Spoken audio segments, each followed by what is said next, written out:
خود کو قرضدار محسوس کرتا ہوں، اس کی اچھی اور تربیت و پرورش کر کے خود سے سہیل کا قرض اتارنا چاہتا ہوں، پلیز میرا اس میں ساتھ دو۔ اس نے سنجیدگی سے کہا تو مقابل کھڑی حسینہ خاموش ہو گئی۔ وہ خوبرو نوجوان فیصلہ کر چکا تھا اس بچی کو پالنے کا۔ نجمہ نے فقط اس بات میں سر ہلایا، پھر اپنے گود میں اس چاند سی گڑیا کو دیکھنے لگی جو سو رہی تھی۔ اسی دن سے کمرے میں ایک کی جگہ دو جھولے لگ گئے تھے۔ صرف کچھ ہی دنوں میں فاطمہ ان دونوں کو اپنی ہی بیٹی لگنے لگی تھی۔ نجمہ کو گمان ہوتا کہ اس کے یہاں جڑواں بچوں کی ولادت ہوئی ہے۔ باپ کو بیٹی سے بیٹے کے مقابلے زیادہ انس ہوتی ہے، ویسے ہی محب کو شاہزین کے مقابلے فاطمہ سے زیادہ الفت ہونے لگی تھی۔ نجمہ ثبوت کی متلاشی تھی۔ محب اپنی زبان کا پکا آدمی تھا، اس نے سوائے پیسوں کے اس کی جلال ملک کے کیس میں کوئی مدد نہ کی۔ نجمہ کا کیس دن بدن ثبوت نہ ہونے کے سبب کمزور پڑ رہا تھا۔ وہ بہت پریشان تھی اس معاملے کو لے کر۔ ایک دن وہ محب کے کپڑے الماری میں سیٹ کر کے رکھ رہی تھی کہ ایک شرٹ نیچے گری۔ نجمہ اٹھانے کے لیے جھکی تو اس شرٹ سے ایک سفید رنگ کا کاغذ ہلکا سا باہر کی جانب جھلکتا نظر آیا۔ تجسس کے سبب اسے کاغذ اٹھا کر دیکھا، وہ جازے کا آخری خطہ محب کے نام، جس میں جلال ملک کا شہاب کے ساتھ مل کر اپنے بھائی کے قتل کا ذکر تھا۔ نجمہ کو اس خط سے معلوم ہوا کہ شہاب اس کے باپ کے قتل میں شریک ہے۔ اگر شہاب گواہی دے تو وہ اپنا جرم قبول کر لے گا تو جلال ملک کو اس کے کیے کی کچھ گناہ کی سزا ملنے سے کوئی نہیں بچا سکتا تھا۔ مگر شہاب جلال ملک کا خاص آدمی تھا، وہ بھلا کیوں اپنے مالک سے غداری کرنے لگا؟ اچانک وہ اپنی میٹنگ ختم کر کے کیبن میں داخل ہوا تو نجمہ کو اپنے سامنے صوفے پر بیٹھا اپنا منتظر پایا۔ وہ حسین دلربا پہلی بار آفس آئی تھی، اسے دیکھتے ہی مقابل اندازہ لگا چکا تھا کہ ضرور اسے کوئی مددگار ہے۔ کیوں میں نہیں آ سکتی؟ وہ مسکراتے ہوئے استفسار کرنے لگی۔ بالکل آ سکتی ہو، تمہارے ہی ہے سب کچھ، وہ تیزی سے جواب دے ہوا تھا۔ تمہارا یا ہمارا؟ میں اور تم الگ تو نہیں؟ وہ فوراً ایک خفگی کے ساتھ اس کے کہے جملے کی تصحیح کرنے لگی تھی۔ ہمارا؟ اس کی خفگی بھری نظریں دیکھ وہ اپنے کہے غلط الفاظ کو تیزی سے درست کرتے ہوئے اس کے سامنے والے صوفے پر بیٹھا۔ دونوں چھوٹے، دونوں کو بمشکل سلا کر گھر سے نکلی ہو مقابل حسینہ تک خاصا تھکے لہجے میں بولی تھی۔ اس کا جواب سنتے ہی اس کے چہرے پر ایک دل فریب مسکراہٹ نمودار ہوئی تھی۔ مجھے ایک بہت ضروری کام تھا، اس نے باتوں ہی باتوں میں موقع پاتے ہی لچکدار انداز میں کہا۔ اس بات میں سر ہلانے لگا تھا۔ مجھے تمہاری مدد چاہیے سہاب کو پکڑنے میں۔ نجمہ کا جملہ سنتے ہی اس کی آنکھیں حیرت سے ایک لمحے کے لیے بڑی ہوئی تھی۔ اگلے ہی پل وہ نارمل انداز میں اس کی جانب مکمل طور پر متوجہ ہو کر اس کے حسین سراپے کو بغور دیکھتے ہوئے استفسار کرنے لگا، کیا تم نے چاچو کا خط پڑھا ہے؟ ہاں، اور اب وہ خط میرے وکیل کے پاس ہے۔ مجھے تمہاری مدد کی سخت ضرورت ہے اس وقت۔ اس کے کہتے ہی کمرے میں مکمل خاموشی طاری ہو گئی۔ بہت دیر تک اس نے کوئی جواب نہ دیا۔ نجمہ اس کے خوبصورت چہرے کو سرد ہوتا دیکھ رہی تھی۔ سوری، سنجیدگی سے کہتے ہوئے وہ اٹھ کر کوٹ کا بٹن ایک ہاتھ سے لگاتے ہوئے باہر جانے لگا تھا۔ پلیز محب، تمہارے علاوہ اس معاملے میں میری کوئی اور مدد نہیں کر سکتا، پلیز۔ یہ پہلی بار تھا جب اس نے مقابل کھڑی اس مغرور لڑکی کو خود سے اتنی التجا کرتے پایا۔ نج کر جا۔ وہ بغیر اس کی جانب مڑے سنجیدگی سے کہہ کر چلا گیا۔ صوبیہ کی عدت ختم ہوتے ہی اس کی والدہ ملک مینشن سے اسے اور نازنین کو ساتھ لے کر چلی گئی تھی۔ اس کے بھائی اور والد ابھی بھی جیل میں سزا کاٹ رہے تھے۔ اس کی کافی بدنامی ہو چکی تھی، اس لیے صوبیہ کے لیے رشتے ملنے میں بہت مشکل پیش آنے لگی۔ صوبیہ کی والدہ جلد سے جلد اس کی دوسری شادی کر دینا چاہتی تھی۔ مبشرہ بیگم کو اکیلا گھر اب کاٹ کھانے کو دوڑتا تھا۔ انہیں اپنی پوتی اور بیٹوں کی شدت سے یاد ستاتی تھی۔ وہی میری بات تو سنو۔ وہ فاطمہ کو گود میں لیے بیٹھا ہوا تھا کہ نجمہ گارڈن میں آئی۔ اسے دیکھتے ہی وہ اٹھ کر خفگی سے جانے لگا تھا۔ وہ خوبرو نوجوان ابھی تک سخت ناراض تھا اس سے، کیونکہ اس نے نہ صرف اس کے بھائی کا خط بغیر اجازت پڑھا بلکہ اسے اپنے کیس میں ثبوت کے طور پر جلال ملک کے خلاف استعمال بھی کر رہی تھی، جس کی وجہ سے شہاب سے کورٹ میں پوچھ تاچھ ہو رہی تھی۔ محب پلیز، وہ راستہ روکتے ہوئے بولی تھی۔ دیکھو نج، میں نے پہلے ہی کہا تھا میں تمہاری اس کیس میں کوئی مدد نہیں کروں گا، وہ خاصا خفگی سے کہتے ہوئے دوسری جانب قدم بڑھانے لگا۔ تمہیں اتنی سی بات کیوں سمجھ نہیں آتی کہ تمہارے ڈیڈ نے ایک انسان کا قتل کیا ہے اور وہ سزا کے حقدار ہے؟ یاد رکھو، ظالم کا ساتھ دینا بھی ظلم کا ساتھ دینا بھی ظلم ہے۔ اعمال کا دارومدار نیتوں پر ہوتا ہے۔ ایسا تو نہیں کہ تم واقف نہیں کہ جلال ملک کی نیت میرے والد کو مارتے وقت کیا تھی؟ انہوں نے تمہاری خالہ کی عزت لوٹنے کے سبب نہیں مارا میرے والد کو، انہوں نے جائیداد کے لیے مارا ہے۔ اس کے باوجود تم ان کا ساتھ دے رہے ہو، جو غلط ہے۔ میں صحیح غلط نہیں جانتا، میں صرف اتنا جانتا ہوں کہ اگر ڈیڈ نہ مارتے تو میں مار دیتا۔ وہ گھٹیا انسان اسی قابل تھا۔ وہ خاصا آگ بگولا ہو کر جواب دے ہوا تھا، چلو مان لیا میرے والد قاتل تھے کہ انہیں سزا ملے گی، مگر وہ سزا انہیں قانون دیتا۔ ہاں، جیسے پاکستان کے قانون نے تو بڑی سزائیں دے دی ہیں نا۔ اس لڑکی کی بات سنتے ہی ہلکی سی طنزیہ مسکراہٹ اس کے ہونٹوں کے کناروں پر نمودار ہوئی۔ تم پاکستان کے یہ بھی شروع ہو گیا۔ تم پاکستان کے عدالتی نظام کو جانتے ہی کتنا ہو؟ تم انصاف کے لیے چیخ چیخ کر بھی مر بھی جاؤ گی نا تو بھی تمہیں نہیں ملے گا۔ یہاں دولت مند کبھی اپنے حصے کی سزا نہیں پاتا۔ اس لیے ملک خاندان کا سر عام تماشا بنانا بند کرو، یہی سب کے لیے بہتر ہے۔ کیا جائز بھائی کی طرح تم نے بھی میرے والد کا قتل اپنی آنکھوں سے ہوتے دیکھا تھا؟ وہ سخت لہجے میں کہہ کر اس لڑکی کے پاس سے گزر کر جانے ہی لگا تھا کہ اچانک اس کے کیے گئے سوال نے اس کے قدموں کو روکنے پر مجبور کیا۔ کیا اتنی ہی نفرت تھی ان سے کہ ایک بار بچانے کی کوشش بھی نہیں کی؟ وہ چلتی ہوئی آگے آئی، اس کی نیلی سمندر جیسی گہری آنکھوں میں جھانکتے ہوئے کرب بھرے لہجے میں استفسار کرنے لگی تھی۔ ایسا نہیں ہے، جب میں کمرے میں داخل ہوا تو ڈیڈ اور شہاب تمہارے باپ کا اور ریڈی قتل کر چکے تھے، میں نے تو صرف انہیں جازب کو دھمکاتے دیکھا تھا۔ وہ فوراً ہی صاحب کو اسے جواب دے، اگر تم دیکھتے تو کیا اپنی طاقت کے مطابق بچانے کی کوشش کرتے؟ اس جذباتی سوال پر وہ سوچ میں پڑ گیا تھا۔ میں بھی انسان ہوں نج، مجھ سے وہ سوال نہ کرو جن کے جواب جان کر تمہیں مزید تکلیف ہو، وہ نہایت غمگین لہجے میں کہہ کر جانے ہی لگا تھا کہ وہ دوبارہ بولی تھی، چلو مزید کوئی سوال ہے کرتی تم سے، مگر ایک وعدہ لینا چاہتی ہوں، تم اس کیس میں اگر میری مدد نہیں کرے تو میرے خلاف بھی نہیں جاؤ گے۔ اس اپنا ہاتھ اس کی جانب معاہدہ کے لیے بڑھا کر پرامید نظروں سے تکتے ہوئے کہا تھا، اوکے۔ مقابل کی پرامید نگاہیں نہ جانے کیوں اسے شرمندہ سے کر گئی تھی، اس نے نظریں چرا کر لاپرواہی سے جواب دیا تھا، آخر میں چاہے کچھ بھی اپنا وعدہ یاد رکھنا محب، تم اپنی طاقت کا میرے خلاف استعمال نہیں کرو گے۔ وہ خاصا جتاتے ہوئے بولے، اس کا ہاتھ ابھی بھی مقابل کی جانب بڑھتا ہوا تھا۔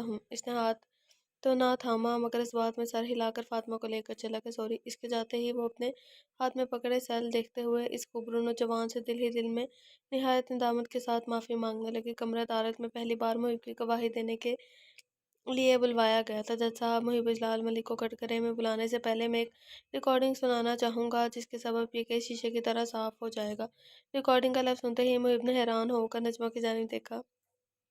اسے 2 دن پہلے کیے ہوئے نجمہ کے سوال یاد آئے۔ وہ اندر اندازہ لگا چکا تھا کہ آگے کیا ہونے والا ہے۔ جج کے اجازت دیتے ہی ریکارڈنگ سٹارٹ کی کہ جب میں کمرے میں داخل ہوا تو ڈیڈ اور شہاب تمہارے باپ کو آلریڈی قتل کر چکے تھے، میں نے تو صرف انہیں جازب کو دھمکاتے دیکھا تھا۔ ریکارڈنگ سننے کے بعد اس نے کہا جانے والی نگاہ یہ صحیح بازی پلٹی ہے اس نے، مزہ آ گیا۔ اب اینڈ پہ پورا ناول اب پڑھنے میں مزہ آ رہا ہے مجھے۔ ریکارڈنگ سننے کے بعد اس نے کھا جانے والی نگاہوں سے گھور کر نجمہ کو دیکھا جو اس کے کچھ فاصلے پر بیٹھی ہوئی تھی۔ محب کی نگاہوں کی تپش وہ اپنے چہرے پر محسوس کر رہی تھی۔ ہمت ہی نہ ہوئی نظریں اس رعب دار شخصیت سے ملانے کی، اسی لیے چہرہ نے ندامت سے جھکا رکھا۔ دوسری جانب اجلال ملک اور مبشرہ بیگم محب کو غم و غصے کی ملی جلی کیفیت سے تک رہے تھے۔ نجمہ کے وکیل کو بلاتے ہی وہ اپنے کوٹ کا بٹن الٹے ہاتھ سے لگاتے ہوئے کھڑا ہوا۔ اس کا حسین چہرہ بالکل سنجیدہ تھا، تاثرات سے جیسے بالکل عاری ہو۔ قرآن پاک پر ہاتھ رکھنے کے بعد وہ کوئی جھوٹی گواہی نہیں دے سکتا تھا، اس لیے بہت محتاط ہو کر جواب دے رہا تھا، تو مسٹر محب، ریکارڈنگ میں آپ نے کہا کہ آپ نے جازب کو دھمکاتے دیکھا۔ آپ نے جازب کو دھمکاتے دیکھا، کیا آپ بتا سکتے ہیں کیوں دھمکا رہے تھے آپ کے والد آپ کے چھوٹے بھائی کو؟ وکیل نے نہایت تجسس والے انداز میں استفسار کیا، جبکہ ریکارڈنگ میں وجہ موجود تھی۔ یہ ریکارڈنگ میری ہے، اس کا کیا ثبوت ہے آپ کے پاس؟ کیا آپ نہیں جانتے یہ کتنا ایڈوانس دور ہے؟ اور وہ اپنی بھرمدار آواز میں چھوٹی آنکھیں کر کے وکیل کو گھورتے ہوئے پوچھنے لگا تھا۔ اس کا کانفیڈنس لیول دیکھ ایک لمحے کے لیے وکیل بھی سٹ پٹایا۔ یہ آپ ہی کی آواز ہے، 2 دن پہلے آپ نے خود میری کلائنٹ کے سامنے قبول کیا تھا کہ آپ نے قتل ہوتے نہیں دیکھا، مگر اجلال ملک یعنی اپنے والد کو اپنے چھوٹے بھائی کو ڈراتے ضرور دیکھا ہے، اور پھر آپ کے چھوٹے بھائی جازب کے خط میں بھی اس قتل کا ذکر ہے۔ ایک مرتا ہوا شخص اپنے بھائی کو معافی نامے میں جھوٹ تو نہیں لکھے گا نا؟ وکیل کا جواب سنتے ہی اس خوبرو نوجوان نے ہونٹ بھینجے تھے۔ چلیں، ایک وقت کو میں مان بھی لیتا ہوں کہ ریکارڈنگ آپ کی نہیں، مگر پھر آپ میرے ایک سادہ اور آسان سے سوال کا جواب دو، کیا آپ نے اپنے والد کو جازب کو دھمکاتے دیکھا تھا، ہاں یا نہ؟ نجمہ کا وکیل باتوں کو گھما پھرا کر بار بار ایک ہی پوائنٹ پر لا کر روک رہا تھا۔ میں بہت چھوٹا تھا اس وقت، اس نے لاپرواہی سے جواب دیا۔ یہ میرے سوال کا جواب نہیں، سوال کا جواب صرف آپ کو ہاں یا نہ میں دینا ہے۔ آپ نے دیکھا تھا مسٹر محب یا نہیں؟ وہ خاصا زور ڈالتے ہوئے بولا۔ نجمہ کی ریکارڈنگ کے سبب وہ خاصا پھنس چکا تھا۔ میں بہت چھوٹا تھا اس وقت، وہ اپنی روبدار آواز میں اپنا کہا جملہ دہرانے لگا۔ اگر جازب کو یاد ہے وہ قتل تو آپ کو اس سے عمر میں بڑے ہیں، تو آپ تو اس سے عمر میں بڑے ہیں، آپ کو تو یقیناً زیادہ بہتر یاد ہوگا، اسی لیے عدالت کا قیمتی وقت ضائع کیے بغیر جواب دیں ہاں یا نہ۔ اس بار وکیل نے اس کی آنکھوں میں آنکھیں ڈال پریشرائز کرنے والے انداز میں کہا تھا، میں نے آپ سے کہا۔ وہ بول ہی رہا تھا کہ وکیل بات کاٹتے ہوئے بولا، مسٹر محب، ہاں یا نہ؟ عدالت کا وقت ضائع نہ کریں، بس ہاں یا نہ میں جواب دے کر ختم کریں۔ وکیل مسلسل اس پر دباؤ ڈال رہا تھا۔ میں آپ سے کہہ رہا ہوں، ابھی وہ جھنجھلا کر بولنے ہی لگا تھا کہ وکیل پھر بات کاٹتے ہوئے بولا ہاں یا نہ مسٹر محیب، اسے قسم کھائی تھی کہ سچی گواہی دے گا، وہ جھوٹ کیسے بول لیتا پھر؟ وکیل کے حد سے زیادہ پریشرائز کرنے کے باوجود بھی وہ خاموش رہا تھا۔ آپ کی خاموشی گواہ ہے مسٹر محیب کہ آپ نے دیکھا تھا۔ ویسے آپ نے اپنے والد کو کن الفاظوں میں دھمکاتے سنا تھا کہ آپ عدالت کو بتانا چاہیں گے؟ اس نے دانستہ طور پر مسکراتے ہوئے استفسار کیا تھا۔ محیب واقف تھا وکیل صرف اسے غصہ دلانے کی کوشش کر رہا ہے، اسی لیے حد الامکان خود کو نارمل رکھنے کی صحیح کرنے لگا تھا۔ میں نے کہا نا میں چھوٹا تھا، وہ دانت پیستے ہوئے بمشکل غصے کو ضبط کرتے ہوئے بولا تھا۔ وہ نہیں کہہ سکتا تھا کہ اسے یاد نہیں، کیونکہ جلال ملک کا کہا ایک ایک لفظ اسے آج بھی اچھی طرح یاد تھا۔ اچھا چلیں مان لیا کہ آپ کو وہ دھمکی آمیز جملے یاد نہیں، مگر یہ تو یاد ہوگا نا کہ ان جملوں کا مفہوم کیا تھا؟ آپ عدالت کو وہی بیان کر دیں۔ آپ بار بار ایک ہی سوال کیوں کر رہے ہیں؟ وہ خاصا جھنجھلا کر بولا تھا۔ کیونکہ آپ ٹھیک جواب نہیں دے رہے، وکیل نرمی سے مسکرا کر بولا تھا۔ آپ کی ریکارڈنگ کے مطابق آپ نے شہاب اور اجلال ملک کے ساتھ پایا تھا، شہاب کو اجلال ملک کے ساتھ پایا تھا کمرے میں، رائٹ؟ کم از کم اس سوال کا جواب تو دے ہی سکتے ہیں آپ۔ وہ خاصا طنزیہ مسکراہٹ کے ساتھ گویا ہوا۔ آپ یوں خاموش رہ کر عدالت کا وقت ضائع کر رہے ہیں مسٹر محیب۔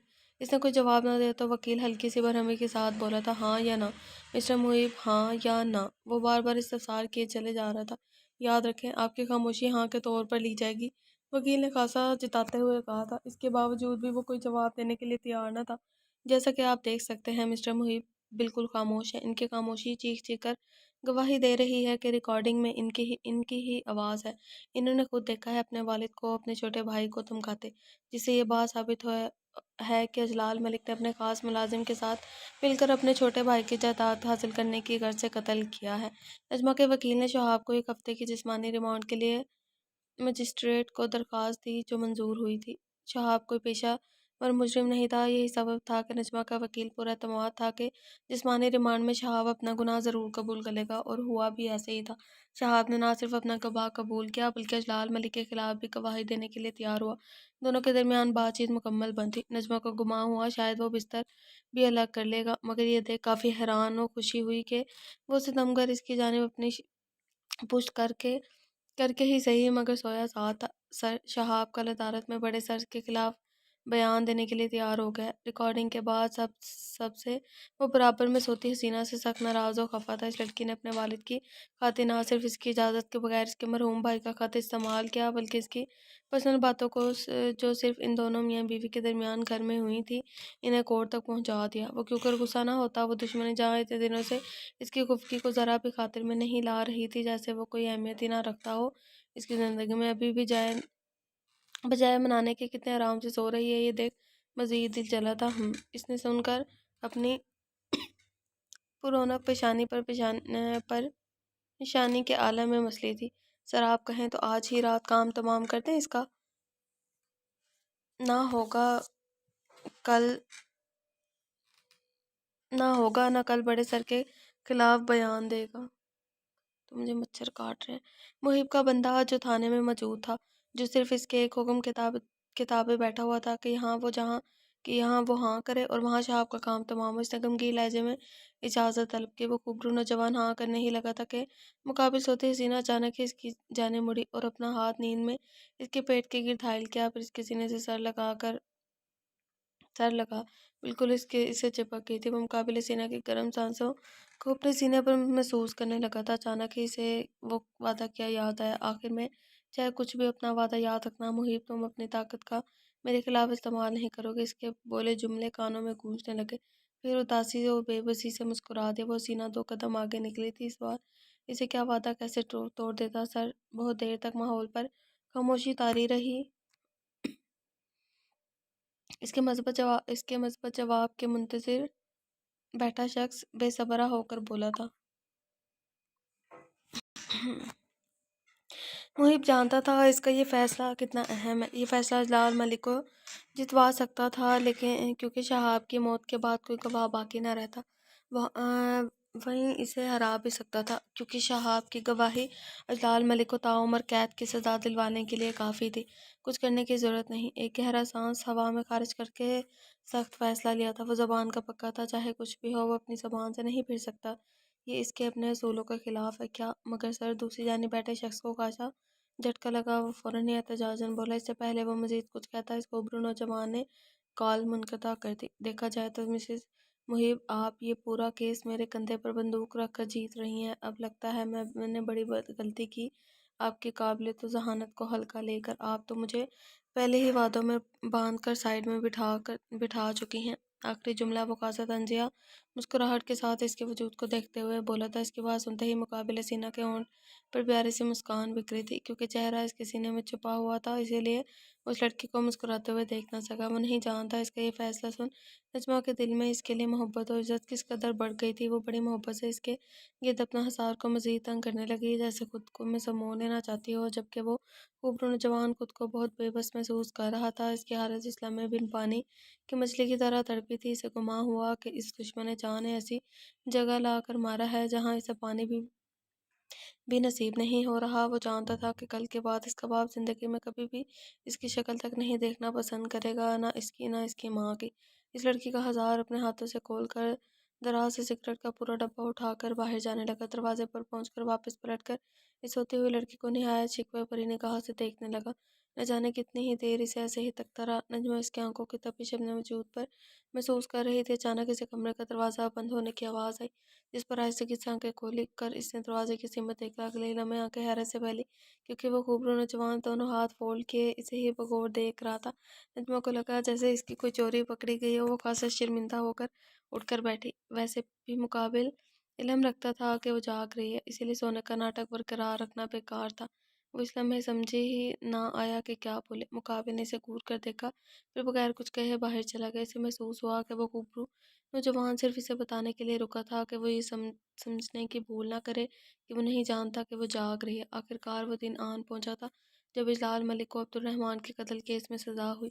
موم، میں نے آج اپنے ڈیڈ کے قاتلوں کو ان کے کیفے کے دار تک پہنچا دیا۔ آخرکار سچ کی جیت ہوئی۔ کورٹ سے باہر آتے ہی اس نے سب سے پہلے اپنی ماں کو کال کی تھی، جو بیماری کے سبب استنبول سے آ نہیں سکی تھی۔ اس کی آنکھوں سے اشک روا تھے، وہ خوشی کے آنسو تھے، شکر کے سجدے تھے۔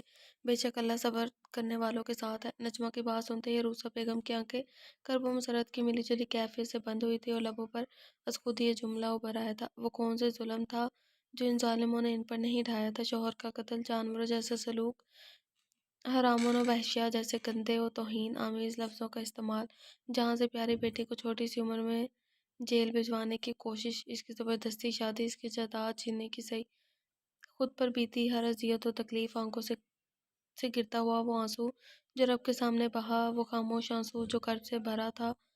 وہی جانتی تھی کتنا کچھ سہا تھا انہوں نے۔ اللہ تیرا شکر۔ آنکھوں سے آنسو موتیوں کے ساتھ مسرت بھرے لہجے میں خدا کا شکر ادا کیا تھا۔ مبشرہ بیگم کا سارا غرور مانو خاک ہوا تھا۔ ان کی پوری فیملی بکھر کر رہ گئی تھی۔ جہاں ایک طرف جوان بیٹے کی موت کا صدمہ لاحق تھا، وہیں دوسری جانب اپنے شوہر کی تا عمر قید کی سزا انہیں پل پل مار رہی تھی۔ صوبے کی دوسری شادی اس کے 10 سالہ بڑی عمر کے کزن عمیر سے ہوئی۔ عمیر نے شادی سے پہلے ہی نازنین کی ذمہ داری اٹھانے سے صاف انکار کر دیا تھا، جس کے سبب صوبیہ اس شادی کے لیے بالکل تیار نہ تھی، مگر اس کی والدہ نے اسے بہت سمجھایا اور یقین دہانی کرائی کہ وہ نازنین کو سنبھال لے گی، وہ بچی کی خاطر اپنی پوری زندگی خراب نہ کرے۔ صوبیہ کی شادی کے بعد نازنین اپنی نانی کے ساتھ رہنے لگی۔ جب نازنین کے اپنی نانی کے گھر رہنے کی خبر مبشرہ بیگم کو ملی تو وہ فوراً ہی اپنی پوتی کو ملک مینشن لے آئی اور اس کی پرورش خود کرنے لگی۔ وہ گھر میں داخل ہوا تو آج خاموشی و اندھیرے کا راج پایا۔ فکر مند ہو کر تیزی سے اپنے کمرے کا رخ کیا تھا۔ کمرے میں انٹر ہوتے ہی وہ دشمن جہاں پورا کمبل منہ پر ڈکائے بیڈ پر سوتی ہوئی نظر آئی۔ ابھی وہ اس کی جانب بڑھتا اس سے قبل ہی ماسٹر باہر سے دروازہ نوک ہوتا۔ آ جاؤ، آپ کے لیے کھانا لگا دوں؟ ملازمہ تیزی سے آ کر نظریں جھکائے نہایت شائستانہ انداز میں استفسار کیا۔ دل چاہا کہ نجمہ کے بے وقت سونے کے متعلق پوچھے، مگر پھر لب بھینچ لیے، کیونکہ واقف تھا کہ گھر کے سارے ملازمین اس لڑکی کے بڑے فرمانبردار ہیں۔ پیٹ ہلکے اس لڑکی کو بتا دیں گے کہ وہ پوچھ رہا تھا اس کے متعلق، اور وہ نہیں چاہتا تھا کہ مقابل خوش گماں ہو کہ وہ اس کی فکر کرے۔ شاہزین اور فاطمہ کہاں ہیں؟ اس نے آبرو جھکا کر سنجیدگی سے پوچھا تھا۔ وہ دونوں برابر والے کمرے میں ہیں۔ دراصل میم کی طبیعت خراب ہے، صبح سے انہیں تیز بخار ہے اور نزلہ کھانسی ہو رہا ہے، بچوں کو جراثیم نہ لگ جائیں اسی لیے انہیں دوسرے کمرے میں بھیج دیا۔ ملازمہ کی بات سنتے ہی اس کے کان کھڑے ہوئے۔